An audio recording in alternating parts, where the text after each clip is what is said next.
शाम में एक बड़े पैमाने के ऊपर तबाही आएगी। शाम की तबाही का मतलब यानी कि फ़लस्तीन के ऊपर एक बड़े पैमाने पर तबाही आएगी। इसराइल की हमेशा से यही कोशिश रही है कि ये फ़लस्तीन जो हैं इनको एक तो बड़ी तादाद के अंदर मार दिया जाए, यानी इनको ख़त्म कर दिया जाए। इसराइल सिर्फ हमास का ख़ात्मा नहीं चाहता। इसराइल के लिए ये कोई मुश्किल की बात नहीं है कि इसराइल सिर्फ हमास के ठिकानों को निशाना बनाए, लेकिन इसराइल हमास की इस गलती की आड़ में ये चाहता है, असल मकसद जो कि उसको उसकी बका के लिए ज़रूरी है वो है फ़लस्तीनियों का ख़ात्मा। बिस्मिल्लाहिर्रहमानिर्रहीम। हमारी गुफ्तगू इमाम महदी से लेकर क़यामत के कायम होने तक के वाक़यात के बारे में जारी है और हम अपनी वीडियोज़ में ये बात आपके सामने रखते चले आए हैं कि रसूलुल्लाह सल्लल्लाहु अलैहि वसल्लम की अहादीस में इस बात का तज़किरा मिलता है कि इमाम महदी के ज़हूर से पहले शाम में एक बड़े पैमाने के ऊपर तबाही आएगी। शाम की तबाही का मतलब यानी कि फ़लस्तीन के ऊपर एक बड़े पैमाने पर तबाही आएगी। जैसा कि अब आजकल हम देख रहे हैं कि इसराइल ने गज़ा की पट्टी को साफ़ करने के लिए बड़े पैमाने पे ऑपरेशन जो है वो लॉन्च कर दिया है और ये ऑपरेशन जो है इसके पीछे एक वजह जो है वो हमास का 7 अक्टूबर को अटैक करना है इसराइल के ऊपर, जिसके नतीजे में इसराइल ने एक बहुत बड़ा ऑपरेशन जो है वो लॉन्च करने का कहा है और गोया कि वो इस पूरी पट्टी को अब मुकम्मल तौर पर साफ़ कर देना चाहता है। गो कि ये बात दुनिया से ढकी छुपी नहीं है कि इसराइल हमेशा से ही आहिस्ता आहिस्ता फ़लस्तीनियों का ख़ात्मा करता चला आया है और उनकी नस्ल कुशी जो है वो की जाती रही है और उनकी आबादकारियों को ख़त्म करके उनको मुहाजिर बनाकर ख़ुद वहाँ पर यहूदी कम्युनिटी को आबाद किया जाता रहा है और इसमें इसराइल को दुनिया की सुपर पावर्स की सपोर्ट जो है वो मुतवातर हासिल रही है और ये मामला जो है वो अब थोड़ा सा इसको फास्ट कर दिया गया है, यानी पहले ये काम स्लो किया जाता था और अब इस काम को स्पीडली किया जा रहा है ताकि एक ही दफ़ा एक बड़े ऑपरेशन से ये मुकम्मल जो है वो सफाया कर दिया जाए। गो के यूएनओ जो है वो बार बार इस बात की तरफ जो है वो आमादगी का इजहार करती है और इस पर उम्मत मुस्लिमा जो है वो आहो बुका भी करती है और अपने एहतजाज जो है वो भी रिकॉर्ड करवाती चली आई है कि इसका पुरअमन हल जो है वो निकाला जाए और उम्मत मुस्लिमा हमेशा से ये चाहती रही है कि फ़लस्तीन को और कुछ नहीं तो उनके जो मुहाजिर हैं उनको कैंपों से निकाल कर वापस जो है वो उनकी असल जगह पर आबाद कर दिया जाए, लेकिन ऐसा इसराइल के लिए कभी भी फेवरेबल नहीं है और ना ही इसराइल कभी ऐसा होने देगा और ना ही वो कभी ऐसा चाहता है, क्योंकि उन्हीं मकानों के ऊपर तो इसराइल ने अपनी यहूदी जो कम्युनिटी है उसको आबाद किया है। तो अब ये कैसे मुमकिन है कि उन मकानों को खाली करके फ़लस्तीनियों को जो है वहाँ पर आबाद किया जाए? तो अब ये कैसे मुमकिन है कि उन्हीं मकानों से ख़ुद अज़ ख़ुद जो है वो यहूदी कम्युनिटी को निकाला जाए और फ़लस्तीनियों को वहाँ पर आबाद किया जाए? इसलिए इसराइल की हमेशा से यही कोशिश रही है कि ये फ़लस्तीन जो हैं इनको एक तो बड़ी तादाद के अंदर मार दिया जाए, यानी इनको ख़त्म कर दिया जाए और जो बचे खुचे रह भी जाएं तो वो इतने कलील हों कि वो दुनिया में कहीं भटकते फिरें या इसी फ़लस्तीन के अंदर ही जो है वो कहीं छोटी छोटी आबादकारियों के ज़रिए से, जिसे हम अपनी ज़ुबान में कच्ची बस्तियां जो है वो कहते हैं, तो कच्ची बस्ती की तरह एक ग़ुलाम की तरह जो है वो ज़िंदगी गुजारते रहें। इसीलिए हम देखते हैं कि हमास ने जब इसराइल के ऊपर अटैक किया और उसने इसराइल का 1948 के बाद अब तक का सबसे बड़ा अटैक जो है वो किया और उसमें इसराइल को बहुत ज़्यादा जानी नुकसान जो है वो, माली नुकसान तो खैर मेरा ख्याल है कि उनके लिए कोई इतने माने नहीं रखता, लेकिन जानी नुकसान उनके लिए बहुत मानी रखता है, इसलिए कि यहूदी एक तो वैसे ही दुनिया के अंदर सबसे कम है तादाद के अंदर और दूसरा यहूदी जो है वो बाहर से किसी को एंट्रेंस नहीं देते, यानी कि किसी को अपना मज़हब तब्दील करके यहूदी जो है वो तस्लीम नहीं किया जाता, बल्कि यहूदी वही होता है जो बाई बर्थ जो है वो किसी यहूदुन नस्ल इंसान के हाँ जो है वो पैदा होता है। तो इस एतबार से यहूदियों की जो आबादी है या यहूदियों का जो तादाद है वो दुनिया के अंदर कम है। تو اس کمی کی وجہ سے ایک ایک یہودی جو ہے وہ ان کے لیے بہت ہی اہمیت کا حامل رہا ہے۔ لیکن یہ بات بھی اپنی جگہ ایک فکر پیدا کرتی ہے کہ حماس نے جب بہت سے لوگوں کو یرغمال بنا لیا، یعنی بہت سے یہودیوں کو وہ اپنے ساتھ لے گئے اور ان کو جو ہے وہ یرغمال بنا لیا، اور اس میں بہت سے افسران جو افواج یہود کے افسران تھے وہ بھی اس میں شامل تھے، تو یہودی نے یعنی اسرائیل نے اور ان کے جو بھی فوج ہے یا ان کا جو بھی نیتن یاہو جو ان کے وزیر اعظم ہے، اس نے اس بات کی قطعاً کوئی پرواہ نہیں کی کہ ہمارے وہ جو بندی بنائے گئے ہیں، جو ہمارے جو قیدی جو ہے وہ بنائے گئے ہیں، ان کو حماس جو ہے وہ مار دے گا یا وہ مار دیے جائیں گے۔ انہوں نے ان کی بالکل کوئی پرواہ نہیں کی، اور ان کو چھڑانے کے لیے اسرائیل نے کسی قسم کے کوئی مذاکرات کی طرف پیش قدمی کرنا یا کسی قسم کی کوئی بات کرنا کہ چلیں آئیں ہم آپ کے کچھ قیدی جو ہے وہ چھوڑتے ہیں اور آپ ہمارے کچھ قیدی جو ہے وہ چھوڑ دیں، جبکہ اس سے پہلے اسرائیل اپنے ایک قیدی کو چھڑانے کے لیے 1,000 فلسطینی قیدیوں کو بھی رہا کرتا رہا ہے۔ لیکن اس مرتبہ اسرائیل نے ایسی کوئی بات نہیں کی۔ اس سے یہ پتہ چلتا ہے کہ اسرائیل جو ہے وہ بھی یہی چاہتا ہے کہ حماس نے جو اٹیک کرنے کی غلطی ہمارے اوپر کر لی ہے، اب اس کے نتیجے میں ہمارے پاس ایک سالڈ ریزن آ گیا ہے کہ ہم بھرپور طریقے سے اٹیک جو ہے وہ غزہ کی پٹی پہ کر دیں۔ چنانچہ یہ اٹیک جو ہے یہ جاری ہے اور فلسطینیوں کا جو ہے وہ قتل عام کیا جا رہا ہے۔ تو حماس کے اٹیک کے نتیجے میں اسرائیل جو ہے وہ فلسطین کی جو عوام ہے، غزہ کی جو عوام ہے، ان کو نشانہ بنا رہی ہے۔ بلکہ ایسے مناظر بھی آپ نے دیکھے ہوں گے کہ جس میں اسرائیل کی جانب سے یہ کہا گیا کہ آپ غزہ جو ہے اس کے رائٹ سائڈ کو خالی کر دیں، نارتھ ایریا کو جو ہے وہ خالی کر دیں، کیونکہ یہاں پر حماس کے زیادہ ٹھکانے ہیں تو ہم یہاں پر اٹیک کرنے جا رہے ہیں۔ اور لوگ جب اپنے گھروں سے نکلے تو ان کے اوپر میزائل مارا گیا اور ان کو جو ہے وہ شہید کر دیا گیا۔ اس سے ہمیں یہ پتہ چلتا ہے کہ اسرائیل صرف حماس کا خاتمہ نہیں چاہتا، کیونکہ اسرائیل اگر صرف حماس کا خاتمہ چاہتا تو اسرائیل کے پاس جس طرح کی فورسز ہیں، جس طرح کی ٹیکنالوجی ہے، اسرائیل کے لیے یہ کوئی مشکل کی بات نہیں ہے کہ اسرائیل صرف حماس کے ٹھکانوں کو نشانہ بنائے۔ لیکن اسرائیل حماس کی اس غلطی کی آڑ میں یہ چاہتا ہے کہ وہ اپنا وہ اصل مقصد جو کہ اس کی بقا کے لیے ضروری ہے، وہ ہے فلسطینیوں کا خاتمہ، تو وہ اپنے اس مقصد کو بھی ساتھ ساتھ جو ہے وہ پورا کرتا رہے۔ چنانچہ ایک بڑی تعداد کے اندر فلسطینی جو قوم ہے، یعنی غزہ کے اندر جو فلسطینی آباد ہیں، ان کا قتل عام جو ہے وہ بمبارمنٹ کے ذریعے سے کیا جا رہا ہے۔ اور غزہ کی پٹی اگرچہ کہ وہ چھوٹی سی ایک پٹی ہے، 41 کلومیٹر بائی 11 کلومیٹر، یعنی وہ 41 کلومیٹر اس کی لمبائی ہے اور تقریباً 11 کلومیٹر جو ہے وہ اس کی چوڑائی ہے، اور یہ دنیا کا وہ واحد خطہ ہے۔ یہ بات بھی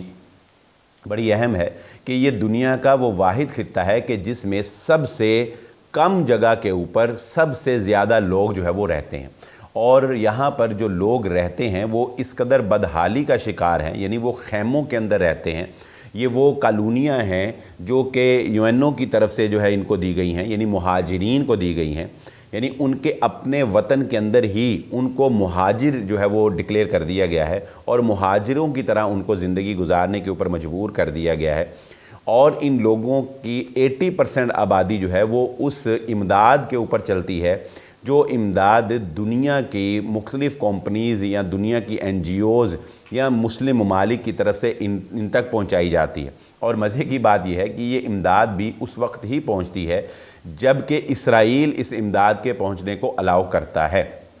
یہی وجہ ہے کہ جیسے ہی یہ اٹیک ہوتا ہے تو سب سے پہلے اسرائیل جو ہے وہ غزہ کی ہر قسم کی سپلائی کاٹ دیتا ہے، الیکٹریسٹی جو ہے وہ بند کر دی جاتی ہے، ہر قسم کی میڈیسن، صحافت، یعنی ہر چیز جو ہے وہ بالکل جو ہے وہ کلوز کر دی جاتی ہے۔ یہی وجہ ہے کہ دنیا غزہ کو اوپن جیل کا نام بھی دیتی ہے، یعنی غزہ جو ہے وہ ایک اوپن جیل ہے جس کے اندر لوگ رہتے تو اوپنلی ہیں اپنے اپنے گھروں میں، لیکن وہ ایک جیل ہی ہے، وہاں پہ اپنی مرضی سے وہ ٹریول بھی نہیں کر سکتے اور کوئی اور دیگر فیسلٹیز بھی ان کے پاس موجود نہیں ہیں، لیکن اس کے باوجود بہرحال ان کے حوصلے بلند ہیں، اور آپ نے دیکھا ہوگا کہ باوجود اس کے کہ خاندانوں کے خاندان تباہ ہو رہے ہیں، اس کے باوجود ایک بچہ جو ہے وہ ایک پتھر پر بیٹھ کر وَلَنَبْلُوَنَّكُمْ بِشَيْءٍ مِّنَ الْخَوْفِ وَالْجُوعِ وَنَقْصٍ مِّنَ الْأَمْوَالِ وَالْأَنفُسِ وَالثَّمَرَاتِ وَبَشِّرِ الصَّابِرِينَ الَّذِينَ إِذَا أَصَابَتْهُمْ مُصِيبَةٌ قَالُوا إِنَّا لِلَّهِ وَإِنَّا إِلَيْهِ راجعون۔ یہ آیات جو ہے بڑی ہی جرت کے ساتھ، بڑی ہمت کے ساتھ پڑھ رہا ہے، گویا کہ وہ لوگوں کو یہ بتانا چاہتا ہے کہ یہ ایک وقتی آزمائش ہے جو ہمارے اوپر آئی ہے، تو انشاءاللہ ایک وقت آئے گا جب ہم دوبارہ جو ہے وہ دنیا کے اوپر جو ہے وہ اپنا حق جو ہے وہ لینے میں کامیاب ہو جائیں گے۔ تو آتے ہیں اب بات کی طرف کہ اسرائیل جو ہے وہ اس آڑ میں فلسطینیوں کا خاتمہ جو ہے وہ کرتا چلا جا رہا ہے، اور وہ اس کو کرے گا، لیکن بنیادی طور پر یہ جنگ جو ہے یہ اکانومی کی بھی جنگ ہے۔ جی ہاں، یعنی یہ جنگ صرف ایک مذہبی جنگ نہیں ہے۔ اس بات کو ہم اپنے پچھلے پروگرام میں آپ کے سامنے رکھ چکے ہیں کہ اسرائیل کا جو یہاں پر قیام ہے یہ ایک مذہبی بنیاد کے اوپر بقول اسرائیل کے کیا گیا ہے، یعنی حضرت ابراہیم علیہ السلام کا یہ وطن تھا، اور اسی مناسبت سے حضرت یعقوب علیہ السلام کے بڑے بیٹے یہودا کے نام سے یہودی اپنے آپ کو موسوم کرتے ہیں، تو وہ کہتے ہیں کہ یہاں ہمارا حق ہے، کیونکہ یہاں پر وہ ہیکل سلیمانی بھی ہے، یہاں پر وہ تابوت سکینہ بھی ہے، یہاں پر وہ ہولی وال بھی ہے، اور یہاں پر دیوار گریہ بھی ہے۔ چنانچہ یہ تو تھی مذہبی، لیکن مذہبی رنگ کے ساتھ ساتھ اس وقت جو اس وار میں سپیڈ لائی گئی ہے، جو اس کو تیز کیا گیا ہے، اس کے پیچھے ایک اکانومی جو ہے وہ بھی وجہ ہے۔ تو اس کو ہم تھوڑا سا ڈیفائن کرتے ہیں کہ یہ سب ہوا کیسے ہے۔ دیکھیے، سب سے پہلی بات،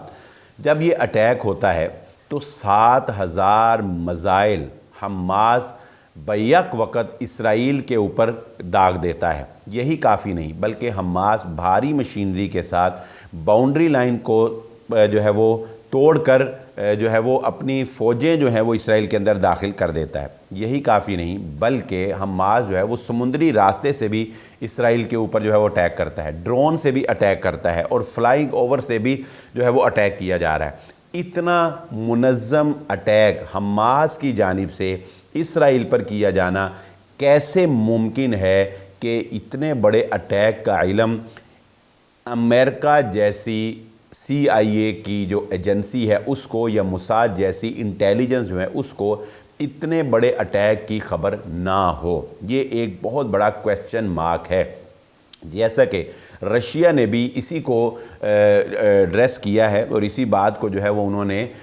پوائنٹ آؤٹ کیا ہے کہ یہ کیسے ممکن ہے۔ چنانچہ ایک تو یہ کہا جا رہا ہے کہ ہاں، حماس جو ہے وہ تیاری کر رہا تھا، اور امریکہ کو اس بات کا علم تھا کہ حماس تیاری کر رہا ہے، لیکن امریکہ نے آنکھیں بند کر لی۔ امریکہ نے آنکھیں کیوں بند کی وہ ہم آگے چل کے آپ کے سامنے رکھیں گے کہ امریکہ نے آنکھیں کیوں بند کی۔ اور یہ بات بھی ہم جانتے ہیں کہ حماس جو ہے وہ فلسطینیوں کی کوئی آفیشل فوج نہیں ہے، اور ظاہری سی بات ہے کہ فلسطینی بیچارے جو ہیں ان کی آفیشل فوج ہو بھی کیسے سکتی ہے، کیونکہ وہ تو اسرائیل کے انڈر ہیں، بلکہ اسرائیل کے رحم و کرم پہ ہیں، اسرائیل ہی کی مرضی سے وہ سانس لے رہے ہیں، اور اسرائیل ہی کی مرضی سے وہ جو ہے وہ وہاں پر زندہ رہ رہے ہیں۔ یعنی ویسٹ بینک کا جو ایک ایریا ہے، فلسطینی جو علاقہ ہے، وہاں پر اگر فلسطینی آباد ہیں تو وہ بھی صرف اسرائیل کی کوئی سمجھ لیں کہ تھوڑی سی کوئی نرم گوشہ ہے اس کا، یا نرم دلی ہے، یا کوئی وقت کا انتظار ہے، کسی مناسب وقت کا انتظار ہے کہ جس کی وجہ سے اسرائیل جو ہے ان کو وہاں سے صاف نہیں کر رہا، ادروائز اس کے لیے وہ بھی کوئی اتنا معنی نہیں رکھتا۔ یہ بات ذہن نشین رکھیں اس ساری گفتگو میں کہ دشمن سے رحم کی امید رکھنا یہ بذات خود ایک بہت بڑی بے وقوفی ہوتی ہے، اور دشمن جو ہے وہ آپ کو چھوڑ دے، آپ کے اوپر رحم کرے، یا آپ کے ساتھ کوئی نرم رویہ رکھے، ایسا کبھی بھی ممکن نہیں ہوتا۔ تو جب دو دشمنوں کی آپس میں جنگ ہوتی ہے تو ظاہری سی بات ہے کہ جس کی طاقت ہوتی ہے وہ اپنی پوری طاقت سے دوسرے کو کچل ڈالتا ہے۔ تو اب دیکھتے ہیں کہ حماس کی اس کارروائی کے پیچھے ایران جو ہے وہ اس کو سپورٹ کرتا چلا آیا ہے، یعنی حماس جو ہے وہ فلسطین کی آفیشل فورس نہیں ہے، بلکہ ایک پرائیویٹ ونگ ہے، ایک پرائیویٹ سی فوج ہے، ایک تنظیم ہے جو بنا لی گئی ہے، جس کو بہت سے ممالک جو ہے وہ اسی وجہ سے टेरर तंजीम भी कहते हैं कि ये अपने तौर पर जो है इन्होंने काम शुरू कर दिया इसराइल के ख़िलाफ़। लेकिन वो भी बेचारे अपनी जगह सच्चे हैं कि इसराइल ने जिस तरह जुल्म के पहाड़ उनके ऊपर तोड़े हुए हैं और उनकी ही जगह से उनको बेदखल किया हुआ है, तो वो बेचारे रद्द अमल जो है वो ना करें, वो आवाज़ भी ना उठाएं या वो कोई हल्का सा अटैक करने की भी कोशिश ना करें, तो वो कहाँ जाएं। लेकिन उसके पीछे ईरान जो है वो उनको सपोर्ट कर रहा है। अब होता क्या है, यानी क्यों इसको फास्ट किया गया है और ईरान ने हमास को इतनी फास्ट जो है सप्लाई कैसे दी और फिर ये अटैक जो है ये क्यों हुआ। तो देखिए इसके पीछे एक और फैक्टर है, वो क्या है कि ईरान जो है उसका इंडिया के साथ और रशिया के साथ पिछले दिनों एक मुआहिदा तय पाता है जिसमें इंडिया बरास्ता ईरान और ईरान बरास्ता रशिया और रशिया से यूरोप, ये एक कॉरिडोर जो है वो बनाया जा रहा है। यानी इस कॉरिडोर के ऊपर काम शुरू किया जाना था कि इंडिया की जो बहुत बड़ी मंडी है उसको यूरोप तक जो रसाई मिलेगी वो बरास्ता ईरान जो है वो दी जाएगी, ठीक है। लेकिन क्या होता है कि पिछले ही माह G20 का एक बहुत बड़ा सेमिनार जो है वो इंडिया के अंदर जो है वो किया जाता है और उस सेमिनार के अंदर, उस एक तकरीब के अंदर IMEC के नाम से, IMEC, IMEC के नाम से एक नए कॉरिडोर की बुनियाद रख दी जाती है।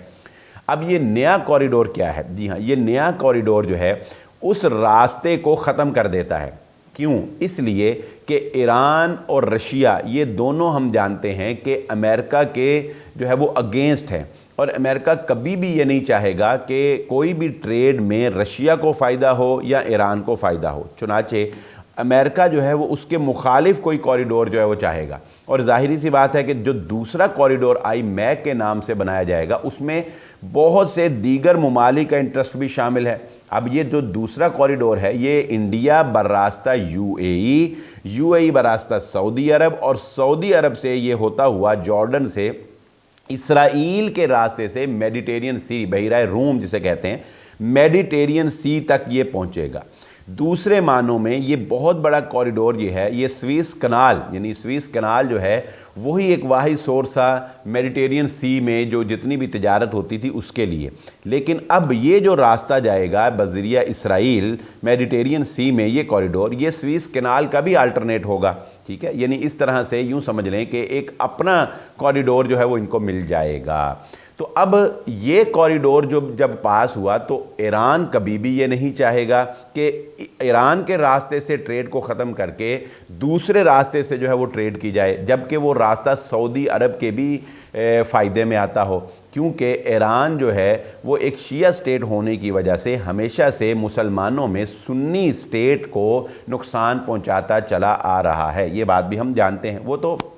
पिछले दिनों पाकिस्तान और चाइना ने मिलकर सऊदी अरब और ईरान के दरमियान जो है वो मुफाहमत करवाई। तो उस रास्ते को, कॉरिडोर को ख़राब करने के लिए और सऊदी अरब और इसराइल के दरमियान जो ताल्लुकात बेहतरी इख्तियार कर रहे थे, इस कॉरिडोर की वजह से सऊदी अरब पिछले दिनों हम जानते हैं कि बड़ी तेज़ी के साथ इसराइल के करीब आ रहा था। तो इसराइल के करीब आने का जो नुकसान था वो ईरान को हो रहा था। चुनाचे सऊदी अरब और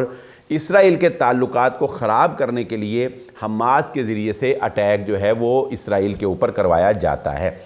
रशिया कहता है कि अमेरिका को पता था कि अटैक होना है, लेकिन अमेरिका चाहता था कि अटैक हो जाए। क्यों? क्योंकि अटैक होगा तो अमेरिका जो है वो फिर इसराइल के ज़रिए से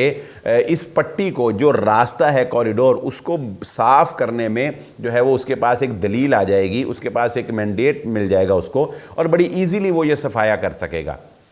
चुनाचे ईरान ने अपनी नादानी में ये कदम उठा दिया और उसके बाद अमेरिका को ये मौका मिल गया कि वो कॉरिडोर जो सऊदी अरब के रास्ते से इसराइल से मेडिटेरियन सी तक जाना है, उस रास्ते को अपने मुकम्मल तौर पर कंट्रोल में करने के लिए वहाँ से हमास का और गज़ा की पट्टी का मुकम्मल तौर पर कंट्रोल जो है वो हासिल कर लिया जाए। चुनाचे आज हम जो देखते हैं कि बावजूद इसके कि ये एक बहुत बड़ा जुल्म है, लेकिन इस पर अरब कंट्रीज़ की जानिब से या दीगर इस्लामी ममालिक की जानिब से या दीगर कुछ ममालिक की जानिब से कोई ख़ास बड़ी आवाज़ जो है वो नहीं उठाई गई।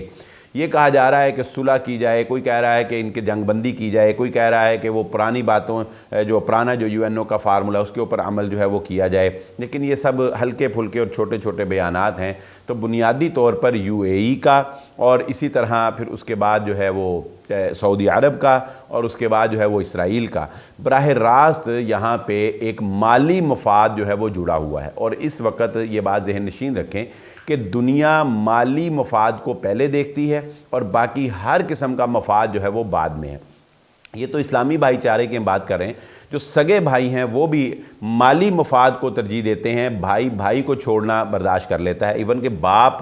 बेटे को छोड़ रहा है और बेटा बाप को छोड़ रहा है जहाँ पर उसे माली मफाद नज़र आता है। यानी एक तरफ अगर पैसा हो और दूसरी तरफ बाप हो तो औलाद बाप को छोड़ रही है मगर पैसे को ले रही है। तो वहाँ पर आप ये कैसे उम्मीद कर सकते हैं कि एक अरब ममालिक जो हैं वो अपने माली मफाद को जो है वो पसे पुश डालकर तो अपने एक इस्लामी भाईचारा जो है उसको जो है वो सपोर्ट करें। और वैसे भी अरब कंट्रीज़ का जो मुशाहिदा है वो हमें यही नज़र आता है कि अरब कंट्रीज़ ने भी ये फ़ैसला कर लिया है कि फ़लस्तीन को माइनस करके अगर इसराइल जो है वो एक हुदूद तक अपने आप को रोक लेता है तो ये भी उनके लिए एक बेहतर ही है, क्योंकि अरब अपनी कमज़ोरी को जानते हैं और वो ये जानते हैं कि उनके अंदर इसराइल का मुकाबला करने के लिए, जबकि उसके पीछे अमेरिका और बरतानिया और फ़्रांस और बड़ी बड़ी जो क़ुव्वतें हैं वो उसके साथ हैं और उसके सपोर्ट में हैं, उसका मुकाबला करने के लिए उनके पास ताकत नहीं है और ईमानी ताकत भी नहीं है। ईमानी ताकत हो तो फिर भी और बात है, जैसा कि हम इसकी मिसालें माजी में भी देखते चले आए हैं। तो असल में इस सारी गुफ्तगू से जो बात मैं आपके सामने रखना चाहता हूँ वो ये है कि इसराइल और हमास की ये जंग और इसमें गज़ा की पट्टी का साफ़ हो जाना ये सिर्फ़ मज़हबी नहीं है, बल्कि इसमें बहुत से ममालिक के माली मफादात जो हैं वो भी वाबस्ता हैं। और इस माली मफादात की वजह से ही जो है वो आप देखते हैं कि मज़लूम लोगों के खून को बहाया जा रहा है और उनका खून जो है वो सस्ता किया जा रहा है। हालात आगे से आगे बिगड़ते हैं, ये कहाँ तक जाते हैं, ये मामला कहाँ तक पहुँचता है, इसराइल कितनी पेशकदमी करता है, ये तो हम आने वाले वक्त में ही इसको जान सकेंगे। लेकिन बहरहाल दुनिया इस वक्त पैसे की पुजारी आपको नज़र आती है। और हमारी वो बात आखिर में आपके सामने रख दें कि हालात तेज़ी से उस तरफ जा रहे हैं कि अब वो वक्त आने वाला है कि जब इमाम महदी का ज़हूर जो है वो होना है और फिर उसके साथ वो आखिरी जंग के जिसमें एक बहुत बड़ी तबाही है, वो वक्त अब ज़्यादा दूर नज़र नहीं आता। लेकिन हकीकत फिर भी हम अल्लाह को पता है, हम कोई मेंशन करके फिर भी नहीं कह सकते। इसको कई साल भी लग सकते हैं, 100 साल भी लग सकते हैं और चंद दिनों की भी ये गेम हो सकती है। हमें ईमानी तौर पर अपने आप को कवी रखना है। इसी के साथ इजाज़त दीजिए। हमारी नई वीडियोज़ इस हवाले से आपके सामने आती रहेंगी जिसमें हम आपके सामने हक़ाइक़ रखते रहेंगे। इसी के साथ इजाज़त दीजिए। अल्लाह हाफ़िज़।